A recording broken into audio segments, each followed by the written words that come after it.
The BIPOC Coach Collective proudly presents Elevate and Celebrate.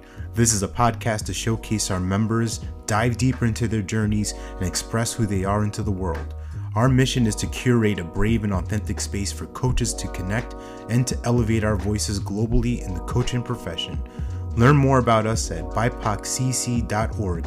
Your story matters, your voice matters. Let's start the show. Welcome to episode number 10 of Elevate and Celebrate. This is your host for this episode, Alex Dumas, the Vice President of the BIPOC Coach Collective.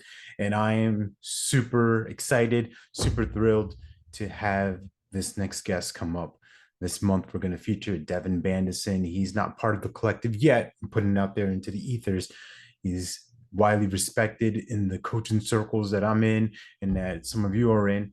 And he's known affectionately as the go-to mind coach of the NBA. He's a game changer. He's a leader. He's a speaker. He's a powerful creator. But most importantly, he's an amazing father to 3 unbelievable kids. He's the king to Queen Jess. And he's somebody who lives service, who lives through integrity, who serves that way and leads that way.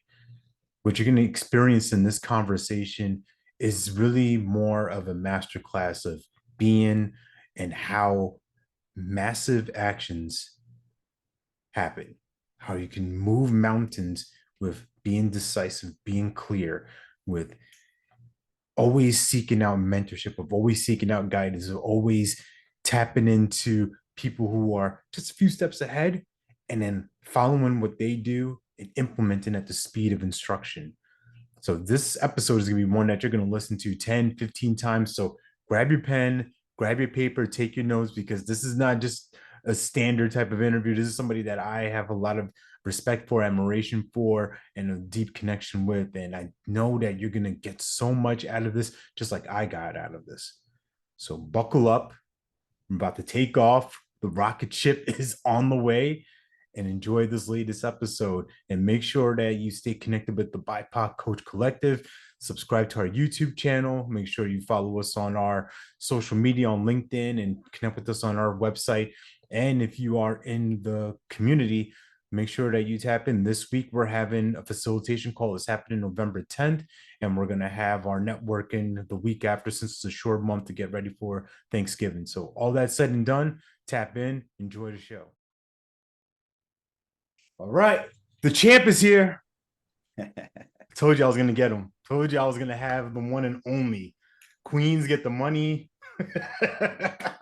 all Yes, day, sir. every day, man. Devon, it's a pleasure to have you here, brother. Thanks for having me, brother. It's a pleasure. We're coming off a really exciting weekend for you. I want to congratulate you for your win in your event last weekend, man. Yes, thank you, man. I have some ideas about that. I'm gonna probably talk about that at a later time, where I'm gonna do kind of like a fight companion thing. I want to just give people a little insight into my world and what that event was like for me. But this is all about you. We're here to elevate, celebrate you. So you are somebody. Wait. Listen. I Yeah. know it's all about me, but and at the same time, there's so much value. So I just want to point out 2 things that I noticed. It's such a great story, Alex, of Taekwondo. You took it on, because it called to you. Like, you didn't have any experience doing it. You didn't grow up practicing Taekwondo.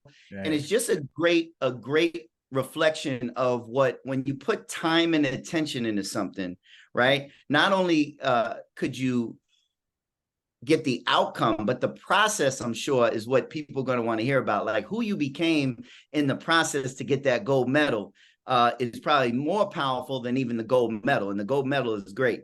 So I just acknowledge you for the time, the commitment, and who you needed to be to do that. I work with a lot of world-class athletes, so I know what it takes to do what you did. So I just acknowledge you, brother. Man, I appreciate that. I received that in full for sure, man. Thank you.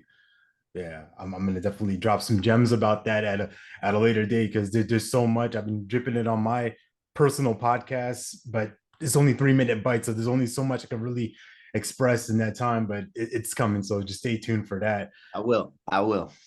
And now, as we turn the tables right back to you, right, this is all about elevating, celebrating you. So for for me, from my experience of you over these last, it's been like 2, 3 years, maybe 4 years that we've been connected. You're somebody that I would say, I don't want to put you on a hero worship, but like have admired how you carry yourself, how you've built your practice, how you are with people. I've gotten a chance to experience that in real time, in real life, right? Not just behind the screen, but like face to face, flesh to flesh, like really get to know you and get to experience,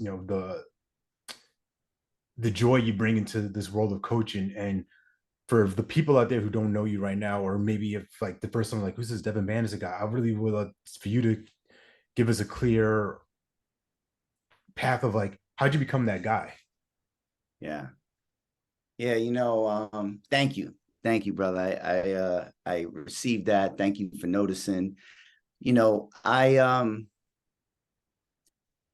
is constant elevation, right? So who I am in this call is just the evolution of kind of my daily practices, and who I'll be on a call with you next week will be another version of that, right? And I think that really sums up kind of my life. I grew up in Queens, New York.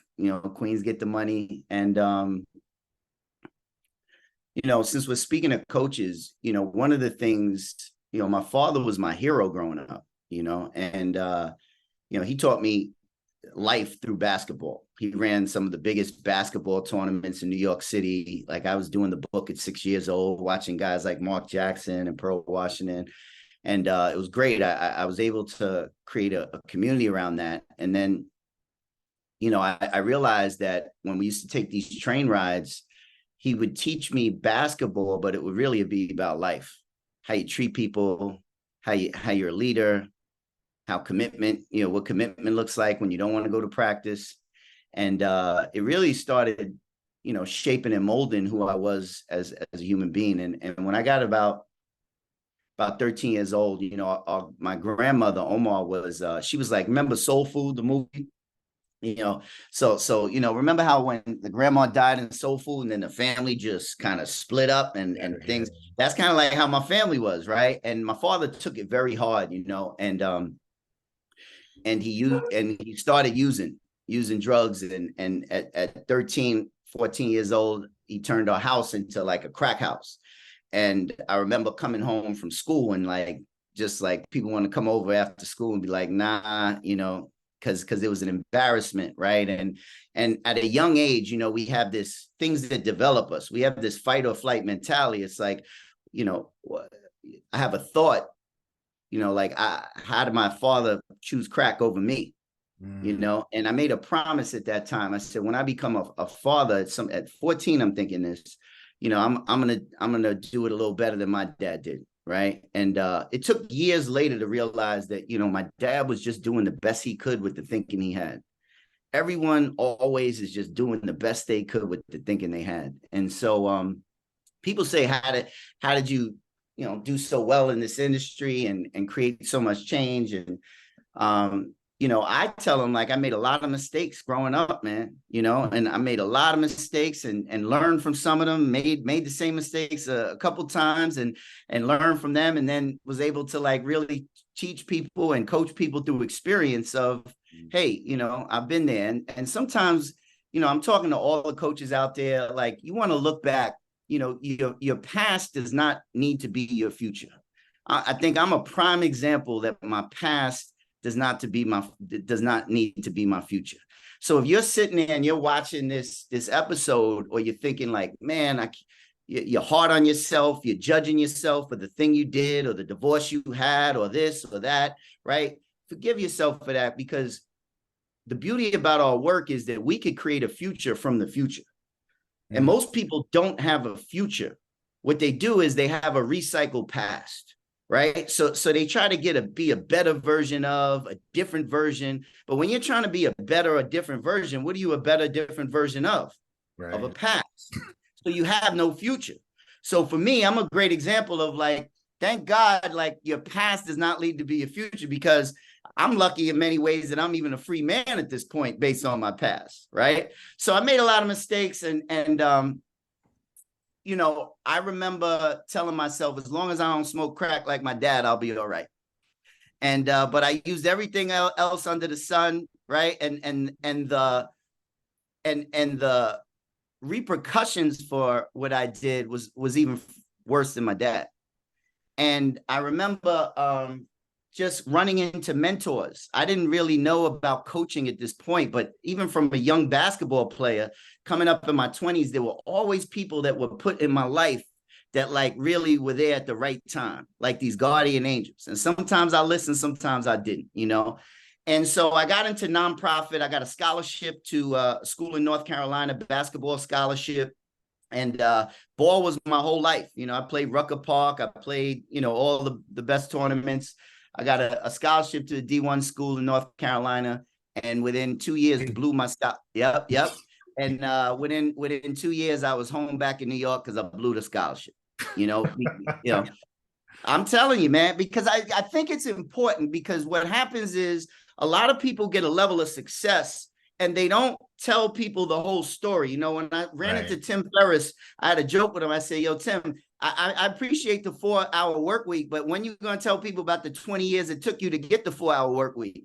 And he appreciated that, right? So I think that as coaches, as people who create a level of success that people can see, right? Like you said, don't hero worship. It's like, yeah, I've created a great life and a great practice. And I think it's important, especially for coaches, to know that, like, look, it didn't start like that.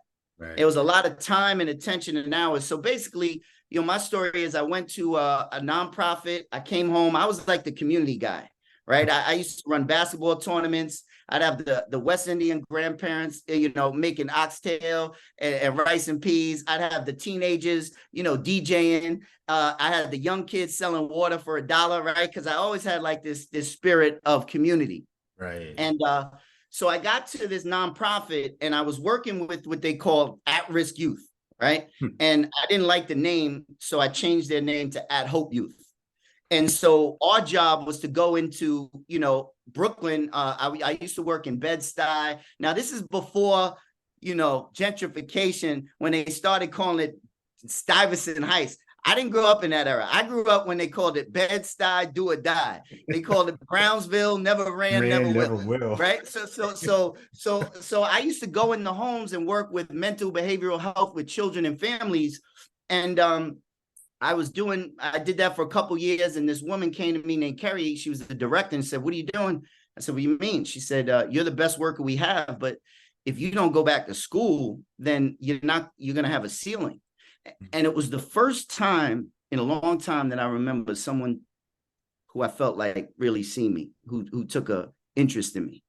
And she said, "We got this thing. We're going to send you to school." They created a supervisor position. I went back, got my master's degree.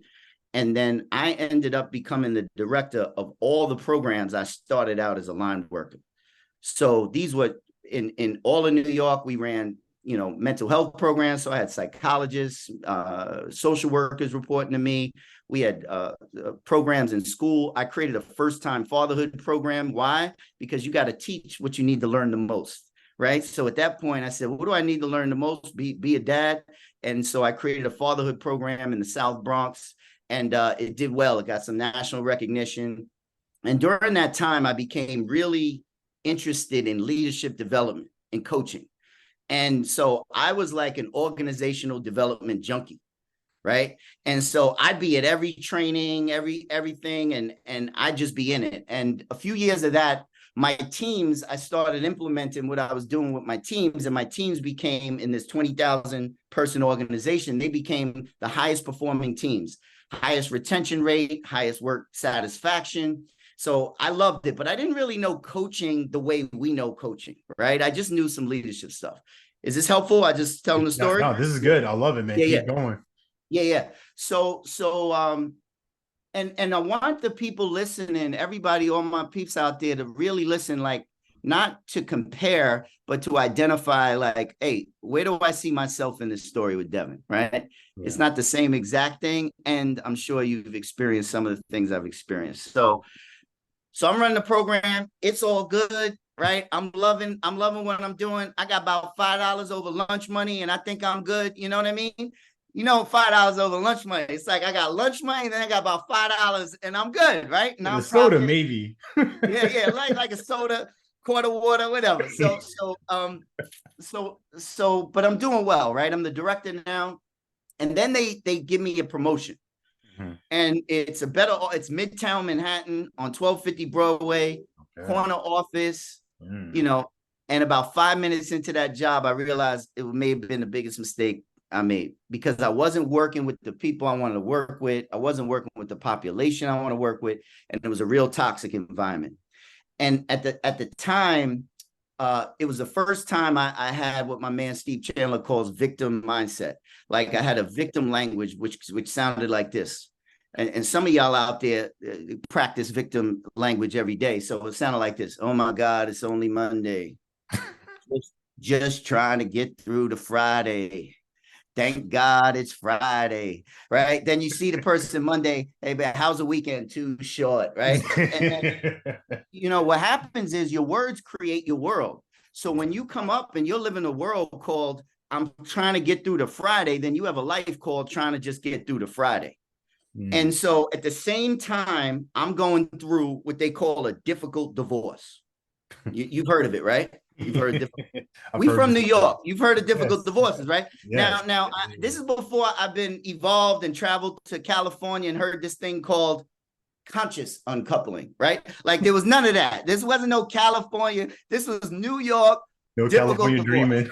Right. And I'm getting somewhere because you're going to hear the work, the coaching within what I'm sharing, right? And my experience. So I'm going through a difficult divorce and I got what you call a scarcity mindset. Like she's going to take everything. I'm going to be broke. I'm going to eat ramen noodles, and I'm not talking about, now everybody see, I'll make y'all laugh. I feel like transformation is deep work and it should be fun. So we're going to have some fun today, by the way. Oh. So I'm not talking about the chic ramen that they, let's go out for ramen. I'm talking about, I'm talking about the square package. You needed like a hammer to break it. It was so hard. Like that's all I was going to eat. And so at the same time, I go to this leadership development. There was a guy named Jason Womack. He used to work for a guy named David Allen. David Allen wrote a book called Getting Things Done. It was a productivity book that organizations use, right? Okay. So I go to this training for him in New York, and he says to me at lunch, he says, Devon, something about you. Now, I'm a skeptical New Yorker looking at this California guy like, what's this guy's ankle? What do you mean something about me? And he says, no, let's stay in touch. Now I'm like, here we go. Like, you really going to stay in touch? Now, I want y'all to see where I was then because I don't have that thought anymore, right? However, he stays in touch. And he invites me to this place. He sends me an email. I'd like to invite you to this place called OJAI, California. You ever heard of it? Yeah. Yeah. So OJAI, California, and I wake up and I see the email. I say, I can't do this. I'm going through a difficult divorce. This is how much it is for a plane ticket. So I woke up 4 days later, right? Actually, I woke up every day, right? But 4 days of waking up. This is going to be the most laugh, but most powerful interview you've ever done. I'm telling you, we're going to have a lot of laughter, but we're going to have a lot of jewels here. Yes, sir. So 4 days later, I wake up. And I say, man, if I don't do this, I'm going to live my default way of life, meaning I'm just going to let the chips fall where they may. So I choose, I say, you know what? I'm going to go. So I pick up the phone. He gave me a place that I could stay. It was called the Lavender Inn. Now, I don't know about you, but growing up in New York, a place called the Lavender Inn, usually charges by the hour. You know what I mean? So I was still scared. So I called Lavender Inn. I said, hey, this is Devon. This is my first time in OJ, California. And the woman starts laughing. Like you, she starts laughing at me. Right. And so she starts laughing at me. She says, Devon, you sound like a nice guy, but OJ is that guy we don't talk about out here. This is Ojai. So I said, my bad. And so I go out, I fly to Ojai. I don't remember the content of the weekend. I do remember this. On the last day, we were on a place called Meditation Mountain. Okay. And Jason looked at me and he said, I got 2 questions for you. He said, and these are questions for your audience. What would you do if you weren't so concerned about money? And what would you do if you weren't so concerned what other people thought of you? And I said, wow, that's a great question. I said, well, there's two things. I said, this thing called fatherhood, you know, I had 2 children at the time. I said, I love this. I do this every day. And I said, in the most humble New York kind of way, I looked at them and said, you know, this thing called coaching that you do, I think you're good, but I think I could be one of the best in the game. And he looked at me and he said, I love that. Go create a business around that. And I said, what? Create a business around the things that you love? He said, yeah, go create a business around that. So at this time, I go home and you know, growing up in our community, we hardly know the difference between coaching and motivational speaking at the time, right? Like you tell people growing up, right? Well, I'm a coach. They'd be like, oh, you're a motivational speaker. So I'm still figuring out the difference at this time. So I created an event called the Fatherhood Call to Action. It's in Rochdale Village, Queens. My man is on the board. He says, I'll get you a community room. You can have an event. I pick an event, a date 3 months in advance and say, okay, now what I want you to hear in this is event action. He told me to build a business around this on Meditation Mountain. I got home, I circled the date and said, I'm going to create it. I didn't wait for anybody. I didn't ask for help. Like the only help I asked was to have people come.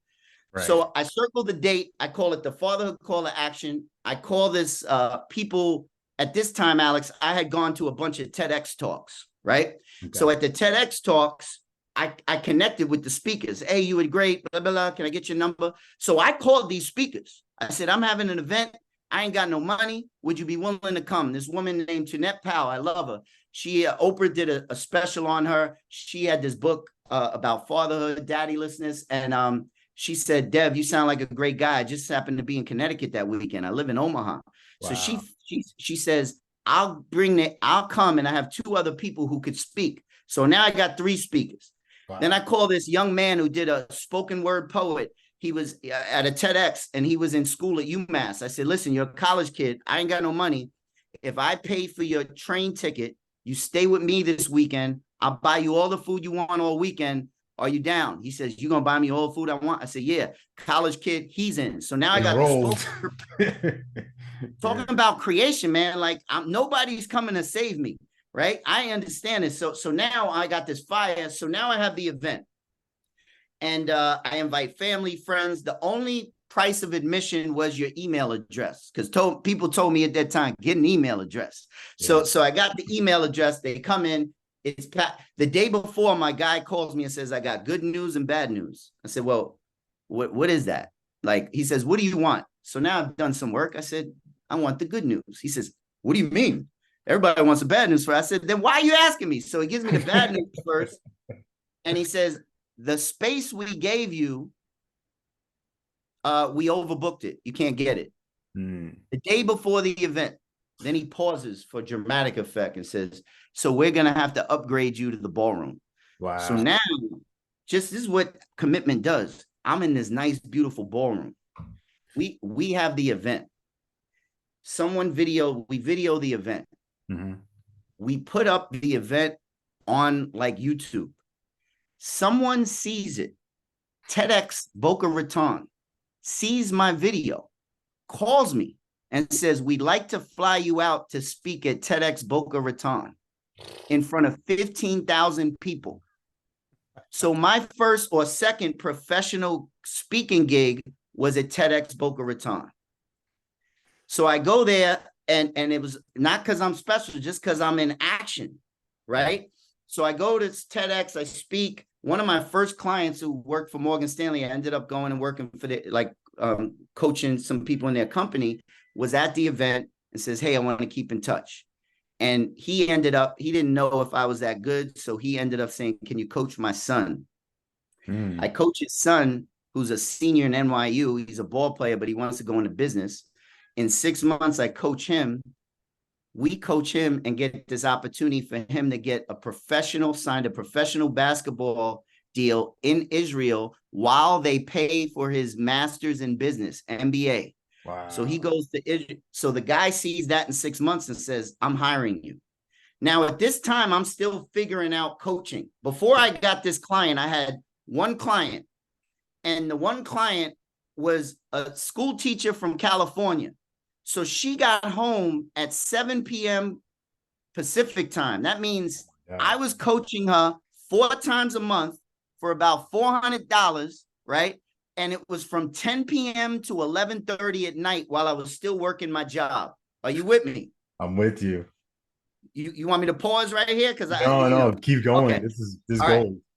Right. So I'm working at my job, okay? And I got one client, but I realized that lunch breaks I'm reading for a year. I made a promise, and I love music. You know, I got my Wu-Tang shirt on now. I made a promise. I took an hour train ride to work, and I said, I'm not listening to music no more. So for the next year, all I listened to was coaching podcasts, interviews. I just got immersed in the work because I realized that how I became a great basketball player was I looked at the greats, I watched them, I mimicked them, and then I got my own game. Yeah. Right. So for me, it's the same thing in coaching. Who's the best out here?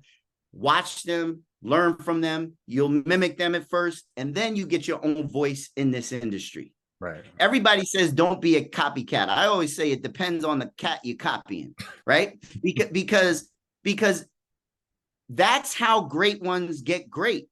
They get influenced. You know, in music, musicians are never saying, oh, I copied from Prince. What they always say is, I've been influenced, right? But in coaching, it's like you think you got to figure this out. No, look at who's doing what you want to do and being who you want to be. And if you want what they have, you'll do what they do.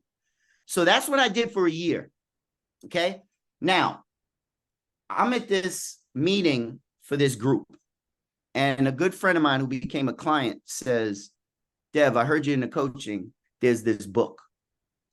And the book is what they call the Bible of coaching. I said, really? The Bible of coaching. Now, I got more than $5 over lunch money at this point, right? So I can now afford Amazon Prime. So I know that I can order it and it'll get there the next day, right? So I say, well, what's the book? He says, it's a book named The Prosperous Coach, right? So it's by my man, Steve Chandler, and the other guy, right? So I order it. I order The Prosperous Coach, and I'm reading it, and it's like a Netflix show that, like, you know, one more episode, one more, or Suits or something, right? Like one more episode, right? Yeah. And I'm reading it, and I'm like, I just felt this relief because I've been in service my whole life. I love working in a nonprofit. I love going into communities in Brooklyn. I love serving families.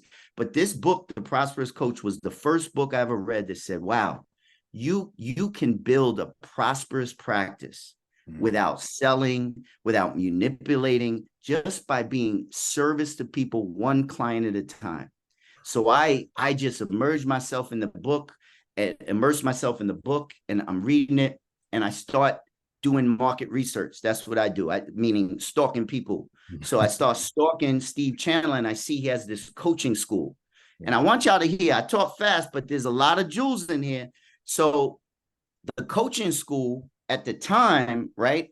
I never paid more than $99 for a monthly subscription at this time. Like, I didn't know people had money to invest in coaching, right? So on the website, Steve Chandler's website for his coaching school, it was called Advanced Client Systems. It was like $10,000. I said, $10,000 for a school. And on the website, it said, but if you're interested, then you can get a free 60-minute session with Steve Chandler. So the New Yorker in me is like, I'm not paying 10 G's for this school, but if I could get an hour coaching conversation with the godfather of coaching, put me in. And this is very important for you coaches to hear. So Steve gets on the call with me. And I need to tell you, it didn't blow me away. He talked about being bankrupt, being in recovery, right? He didn't there wasn't like, oh my God, my life has changed. Wasn't the guru moment like, what? It wasn't right. It wasn't a guru moment. It wasn't like, oh, but he was just real. Like, he was talking about bankruptcy and recovery and his life and being a single father. And then he left me with a possibility. And I hung up the phone, and the most powerful thing that occurred was when I hung up, I said, wow, just maybe, if it could happen for him, it could happen for me. Mm. And there was something that shifted inside of me, Alex. And the moment I hung up the phone and felt that, I did something most people would say is not the smartest. I thought it was the best thing I could do. Most people would wait for the next day, go to their bank, because I didn't have money. I just Googled loans. Yeah. And I Googled loans. Check this out. I didn't know anything about rates. So when I look back, the rate of this loan was like 39%. So I take the school is 10,000. I take a $15,000 loan. So some people like, why you take 15 and it was 10? I said, well, if you don't have no money and you can get $5,000, I'm taking the limit. So I take 15,000. I pay for his school. The moment I pay for his school, he sends me books. I'm immersing it. There's 3 months until the live day. Now there's something that shifted. See, this is what, when you invest in yourself, when you get committed to something, something inside you shifts. Yes. And so for me, putting out 10,000, there's something that shifted, man. And I was like, this is what I do. So certain things started to happen. I went to pay my lawyer. I owed her $7,500. And I kept going back. She kept watching me go to court dates for the divorce. Yeah. And she goes, I'm going to waive the money you owe me. I said, what? She said, I've never seen anyone go through a tough divorce like this with so much integrity. And she says, I've heard you're a coach. You said you're a coach.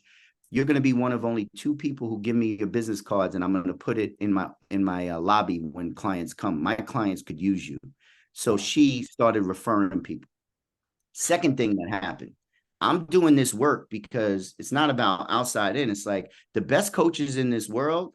This is the greatest profession in the world. You get paid to learn about you. The more you learn about you, the more prosperous and more impact you'll make on others. So I'm constantly learning, and I'm picking up my son every weekend from Jersey, right? And it's difficult. And some may have, I had this viral post called Pizza Night for the last 9 years. I do Friday night pizza night with my son because Penn Station was halfway from Jersey to Queens. And I made a tradition with my son that this is going to be the most healthiest meal we ever eat. Why? Because it was like him knowing it ain't your fault. We get to talk. For 9 straight years, I do Friday night pizza night. So I have this thing in the shower, this insight, this epiphany. And the epiphany goes like this. This is no longer going to be a difficult divorce. Because I realized that I kept recycling my past. I kept trying to be better, different when I picked my son up. So what I did was I went into a future, something that wasn't even here. It was like abracadabra. I create through my language. It was like I created something that wasn't here. And I said, you know what? I'm going to be the best ex-husband ever. It was nothing here. There was no buddy in my neighborhood called the best ex-husband ever. It wasn't a past. It was something that was created out of thin air that I took a future and pulled it in. That's what coaching is. Coaching is about creating a future from the future and pulling it into the present. So I'm doing this work. I said, I'm going to be the best ex-husband ever. So the first thing I do is I change her name on the phone. You ever have someone call and you always get this feeling? So I had to change that so I changed her name to Pray for Her. So every time it rang, it would say, pray for her. And I would either say, pray for her, or I'd say, lighten up. And then I'd pick my son up. And I would say, how would the best ex-husband ever listen to this? How would the best ex-husband be with this? I was being the best ex-husband ever. So 9 months go. And I go to pick up my son in summer, and my ex-wife is with her friends. Now, anybody going through a divorce knows ex-wife with friends could be a sticky situation. So I go pick up my son. My ex-wife calls me over and she introduces me to her friends. Guess how she introduced me? How? I want to introduce you to the best ex-husband ever. Wow. Now what I want everybody to know is I've never said those words to her over 9 months. I never said, I'm in personal development and I'm creating myself as the best ex-husband ever. It was a way. It was a way in which I was being. There was an energy field that came from my continuous thoughts of being the best ex-husband ever that leaked out that she felt. And her and I have a great relationship to this day. You know, when I bought my first investment property, she was the real estate agent that I had close it. Like, my son lives with me full time, right? You know, now, and that takes a lot for a mother to say, hey, you need to be with your dad. So that's what this work did to me. And so then I went to, one more thing, before I went to the live weekend for this school. And the reason I'm telling this story is so that the coaches can know that everything you need is right in front of you as long as you're committed in action. Yeah. I go to the doctor who did surgery on my shoulder. She did this thing where you spin the blood and put it back in. And I'm sitting in her office 3 weeks before the first live weekend of the coaching school. And she says, you know, Devon, I need a coach. And I'm like Blake Shelton from The Voice. Hello, like pointing to myself. And she says, I said, what about me? And she laughs at me. And she says, you do that stuff for fatherhood. Because when I first started, I was just serving fathers, right? You know, athletes, high performers who weren't getting home. And I was like, wait, that's true. What does that have to do? What about my niche? Now I've evolved. Now I can call it my niche. Anyway, so, and then I remembered, you don't need to find your niche or your niche. Let your niche find you. So I'm there, yeah. And I told her, yeah, I work with fathers, but I think I can help. Let's have a couple conversations. So we have 2 conversations. And the night before the last conversation, I realized she's going to ask me to work. And I'm like, what am I going to charge? So I'm in the mirror. And I'm like this in the mirror, 50K. 50K. This is what people, 1 year, 50K. So we get to the park. We're in the park, west side of Manhattan. We sit in the park. We have a powerful session. She finally says, hey, what does it take to work with you? And I'm in my head, 50K, 50K, 50K. And I look at her and I go, 20K. And she goes like this. She goes like this. She's a doctor. She goes, oh. And she reaches in her pocketbook and gives me a 20K check.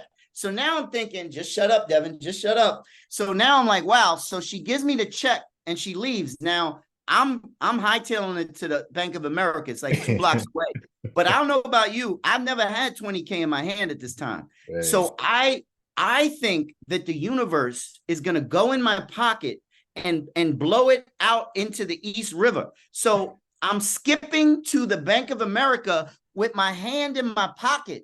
And I'm skipping, and people in New York like, what's this happy dude doing? And I got my hand on my pocket because I think the check is gonna leave. So I get to the bank and I say, I'm not going to the teller because they're gonna tell me something wrong. And I'm trying to put like my code in the thing, and it's like my birthday, and I can't get my code in. Finally, I put my code in, the check goes in, and something interesting happens. What happens? I don't feel any different. And in that moment, I realized, I said, this is what I do. And she's still my client to this day. She's my longest client, 10 years I've worked with her. Beautiful. And then I went to Steve's school, and the rest is history. By the year 2 of the school, I was such a learner that he put me on the faculty of the school. So I taught coaches who've been in the industry for 10, 15 years before me. They're looking like, who's this New Yorker? In my second year, I stayed in the school 4 years. Now, I didn't need to be there 4 years, but like for me, there's something about repetition. There's something about just continuing to learn. And from that point, man, you know, I worked with Steve Chandler for 5 years. He coached me. I got the name Go-To Mind Coach in the NBA. I work with a lot of NBA teams and athletes. I work with entrepreneurs, and I work with a select few of coaches every year who are ready to really take their life and business to the highest level. So that's been kind of my trajectory. It went really quick. So, but most people think it goes quick because it wasn't luck. It was because of dedicating a year of not listening to music, but being in this work. Even when I was working full time, all my off time, I was having coaching sessions at lunch breaks and stuff. And eventually, you know, I asked Steve, I said, I've been watching Shark Tank I'm a entrepreneur. I can't have a job and coach. I need to quit my job. He says, Devon, you can make the big leap. He said, but you got 3 kids. He said, or you could build a bridge. He said, build a bridge, build your coaching practice so powerfully that you have to leave the job. When he told me that, it only took me 6 months. I was making more part-time as a coach, and I was making 6 figures at this time. Right. I made more than 6 figures part-time as a coach than at my job. I went back to my job. They became my first corporate client. And so now today, you know, I'm grateful, man. I get to work with some cool people and meet people like you around the world and be able to serve this community of yours. So that's the story. That's the story, man. That's a powerful story. There's so many nuggets for you who are watching, those of you who are listening. You're gonna have to rewind this at least 10 times, if not more, right? Because there's so many jewels to extract from that. There are certain things that I just picked up from this, right? Event action of a mutual mentor of ours. He talks about that distinction a lot, and you are that in full action always, right? Event action, thought, create, boom, move along. Second thing is what I think gets in the way of most coaches is recognizing that clients are everywhere. This doctor laughed in your face. Yeah, all right, I'm gonna still serve you. This job that you're working, right? You'd be like, I don't know about this. I can't go to my director, my manager, and they're your client. They're everywhere. Everywhere. It's such a big distinction, Alex, because that's one of the biggest issues I hear coaches say, where do I get clients? Right. But, you know, it's right. And I always tell them, take out a pen. I want you to write this number. And they'll take out the pen. I said, make sure you get this number right. And I write down the number 7 billion. It's the amount of people in the world. But the problem is a lot of coaches, they're instead of serving people and seeing how they can help, they get concerned over things like, can they afford me? Do they have money? But it's weird. It's just a weird way to think of things, because if I'm a doctor and a guy's dying on the sidewalk, there's no thought as a doctor that says, does he have money? Right? It's like, can I help him? I help the guy and help him. Yeah. Now you help and save the guy's life. The guy most likely is like, who are you? And you'll probably become his doctor because you saved his life. And it's the same thing in the coaching profession. I always tell coaches, stay out of people's pockets. I didn't have money, $10,000. I found a way. I have people who've moved from other countries to come work with me. I've had people take loans, sell house, like all kinds of stuff just to make a way. And what coaching does, great coaching, the money you can't take with you. Yeah. The most important commodity, in my opinion, is time. And what coaching does is it collapses space and time. Yeah. So I could have been successful. It probably would have took me 7-10 years. But what coaching does, it made me successful within 1 to 3 years. Like in my second year, second year, I was making more. First year, I was making more part-time than full-time because of coaching.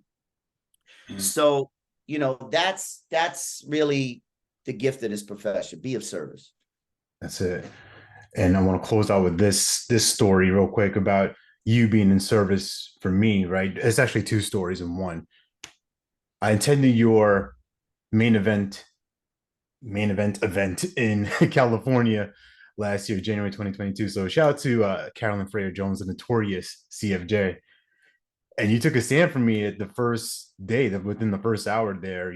I forgot the question it was, but I stood up to say something. I was kind of joking, kind of flimsy around, right? And you caught it right away. You're like, nope, we're going to stop that. And you did that for me. Some people in the audience might be like, oh my God, Devon's going at this dude. Like, why is he? Okay, they can think that. But what I experienced was, oh, this is service to me. This is him taking a stand for me to not play small. Because you could see something in me, just like that mentor that you mentioned before. They saw something in you. So I want to share that appreciation for that. And you may not remember this conversation. I was at I was at a car dealership. I was getting my car serviced one day, and you were just asking me like, "Hey, man, what are you doing? What are you up to? This and that." Just quick, random out of the blue check, and this wasn't anything planned. And you said 6 words to me that are tattooed in my brain. You're like, "Big results come from bold request." It's like, whew. And what you shared in your story, what you continue to demonstrate in your life is that, right? Just these big results, but the bold request is overnight success, right? That's been built over 20, 30 years of work. So thank you for being an example in this profession. You're welcome, brother. And what I saw is like, for you, I love you and I mean it. And a lot of people get confused when you tell people you love them. And, I always said, and I say this with my mentor too, he says, a lot of people run around saying, if they can go around hating people they don't know, I can go around loving people I don't know. And in that moment, when I was a stand for you, like, I love you, man. You're such a powerful force for good in this world. And big results come from big requests. And even your request for me, he knows, Alex, no, I haven't done podcasts. I've retired from podcasting for about couple years now, and I said, if I'm going to come back, he made a request to me. This is how you can serve me. And it was no hesitancy. And, I just acknowledge you for the stand you are, for the BIPOC community, for the coaches. One of my missions, I got an assignment on this planet. My assignments are simple: to love as many people as I can before I die. And when it's all said and done, they're going to say I used every bit of talent that I had in me. I'm going to leave it all on the court. And part of my mission is really what I'm most proud of is I have the Gamechanger Experience. It's a 3-day transformational weekend. And if you look at the pictures from my Gamechanger Experience, when I came into this coaching world, it was 70% women and mostly white. Yeah. It would be one or two of us looking, in there.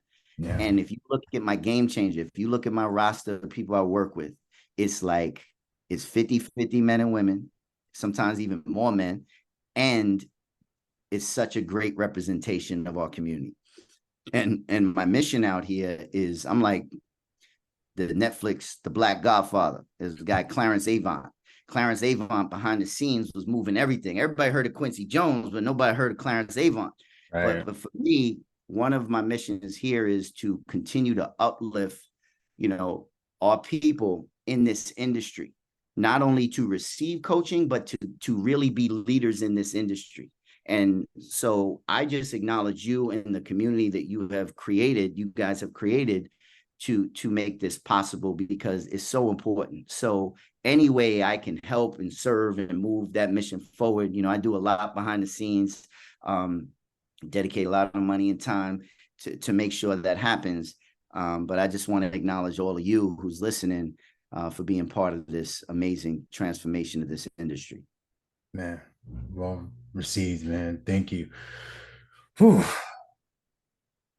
This has been fun, man. This has been, I've been telling people, like, listen, when I get this guy on the show, you got to put the finger in your ear. Don't let the stuff go in one and out the other. You got to really sit with this. So, man, I just appreciate you. I love you. I know this is like one of the things like New York. What do you mean? I love you, man. Pause. Like, no. Love, like, you are a spirit. We're made from the same creator, whether it's the same skin, whatever. You and me, we're here. And I'm not going to thank you for the time. I'm going to thank you for the jewels. I'm going to thank you for the price you paid to be who you are and who you continue to be, and for sharing with us and with me as well. This is what it looks like. This is not going to be the cookie cutter. Hey, this is Devon did this. So, I got to build an event. Like, you can do it if you want to, but you're showing that, hey, someone who looks like me can make it. Someone like me can actually thrive and build a practice just from simply being who I am. Nothing more, nothing less.